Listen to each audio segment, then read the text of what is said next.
আজকের ভিডিওয়ে আমরা আপনাদেরকে প্রতিদিনের সকালে আমাদের দুগ্ধ খামারের যে কর্মকাণ্ড সেই সম্পর্কে জানানোর চেষ্টা করব। আপনারা প্রথমে এখানে দেখছেন খুবই সকালে আমাদের খামারের যে কর্মচারীরা আছে বা যারা কাজ করে তারা প্রত্যেকটা শেডের ময়লা আবর্জনা পরিষ্কার করে থাকে। বিশেষ করে গরুর গোবর, খাবারের পাত্র এবং পানির পাত্র এগুলা তারা পরিষ্কার করে।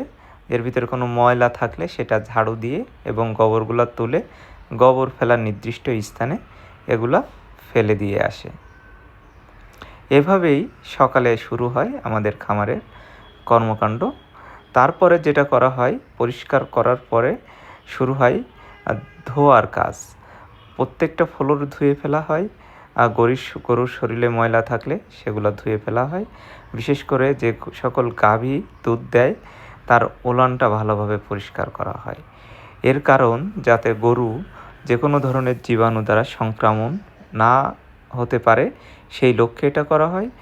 এটা করলে নিয়মিত করলে রোগবালাই থেকে রক্ষা পাওয়া যায় এবং ফুড পয়জনিং সহ বিভিন্ন ছোটোখাটো রোগ থেকে সহজেই ত্রাণ পাওয়া যায়।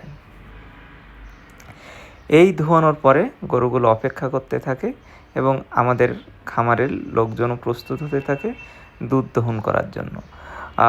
কিছু সময় অপেক্ষা করা হয় পানিটা সরে যাওয়ার জন্য এবং গরুর শরীর হতে পানিটা শুকিয়ে যাওয়ার জন্য।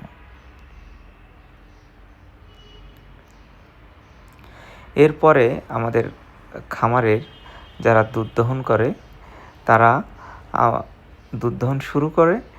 আপনারা এখানে দেখছেন আমাদের খামারে 47 থেকে 48টা গরুর দুধ প্রতিদিন দহন করা হয়। এই দহন কার্যক্রম চলে বেশ কিছুক্ষণ সময় ধরে এবং দহন শেষ হওয়ার পরে আমাদের খামারের যে শেডগুলো আছে সব শেডে, শুধু গাভীর শেড না, সব শেডে খাবার দেওয়া হয় এবং পর্যায়ক্রমে এই কাজটি করা হয়। তো আজকে আমাদের খামারের সকালের অংশের যে কাজ সেটা আপনাদের দেখানোর চেষ্টা করলাম। সকালে আমরা প্রথমে পরিষ্কার করলাম, তারপরে পানি দিয়ে ধুয়ে ফেললাম, তারপরে যে সকল গাভী দুধ দেয় তাদের দুধ দোহানো হলো এবং সর্বশেষ খাবার প্রদান করা হলো। এই নিয়মেই প্রতিদিন সকালে আমাদের খামারের কার্যক্রম চলে।